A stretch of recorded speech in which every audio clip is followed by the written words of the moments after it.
Potty training. It's one of the things that frustrates most puppy guardians, and one of the first things they want to fix. We're getting to it a little bit late in the puppy on Quest Ed, but wanted to address it. So I'm trying to walk away from Quest so I keep him in the shot. I'm going to go through a couple little things here on potty training. Number one, Quest is probably going to give us an example of this as we watch. Quest likes to go out and pee, and then anywhere from 2 to 4 minutes later, then he likes to do a poop. Now this is not every time we go outside, these are a couple times of the day. I know this because I actually chronicled when he went number 2. So if you feed your dog on a regular schedule, always feed breakfast at the same time, lunch at the same time, dinner at the same time, after a while you can kind of figure out when your dog's going to need to go number 2. The easiest way to do this, figure this out, is just to simply put a piece of paper on a magnet on the refrigerator every time your dog goes poop, write the date and the time. After about a week, you'll kind of find there's about an hour window. Now, some dogs like to poop once a day, some are 2 or 3 times a day poopers.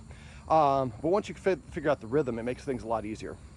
All right, now there are a couple of different times that dogs are going to need to go out. Quest, puppy. All right, as I go retrieve Quest. Number one is right after waking up. After they wake up, you should immediately take them outside. Quest, puppy, puppy, puppy, puppy. There we go. Thank you.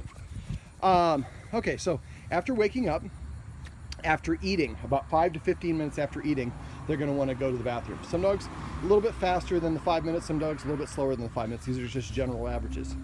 So after your dog eats, you want to take it outside.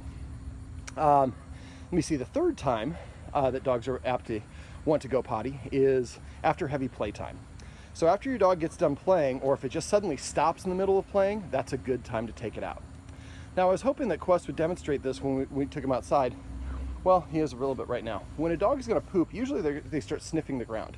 Well, actually, if they're going to pee or poop inside, if you see your dog suddenly moving around kind of back and forth in, like figure eights or circles over the same area, and they're sniffing, that's a good indication that your dog probably needs to go outside. Another good rule of thumb is to Quest, puppy, puppy, puppy, puppy. There we go. Puppy call still working. Another good rule of thumb is take your dog out once an hour. In general, puppies can hold their bladder for about an hour for every month that they are of age. Now once you get up to about 6 months, they can hold it throughout the night. There we go. So Quest, perfect example. So this is 2 minutes and 41 seconds after he peed, he wants to poop. So I'm glad I kept on rolling.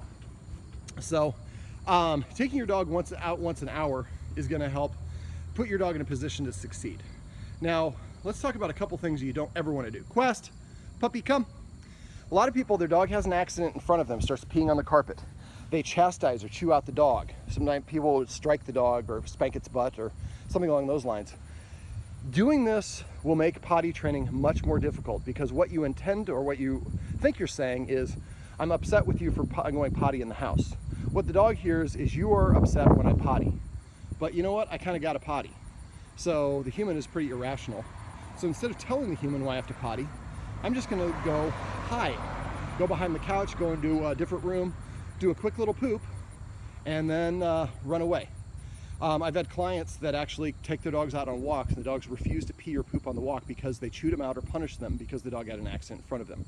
So if your dog has an accident in the house, if you want to strike someone or you have to get physical, roll up a piece of newspaper, roll it up really tight, and then pretty hard, I want you to smack yourself, because you put your dog in a position where it needed to go and you didn't recognize the signs or didn't provide the structure, so your dog had an accident.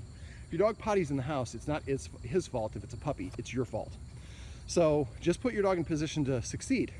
If you, so in that line, what I do is I take my dog outside at the time that it should need to go. I give it 5 minutes to go. Most people think the longer your dog is outside, the more apt it is to go. It's not the case, especially with puppies, they get distracted. So if your dog doesn't go within 5 minutes, take it back inside. Put it in the kennel, put it on a leash, or carry it around with you. Quest, puppy. And wait 15 to 30 minutes before you take it outside and give it another opportunity to go. Keep on alternating between this 5 minutes outside and 15 to 30 minutes inside until your dog relieves itself. Now, one last old wives' tale, rubbing your dog's nose in it. This has been clinically proven to actually make potty training significantly more difficult. Again, if your dog has an accident inside, it's not its fault, it's your fault. So dogs they learn through association.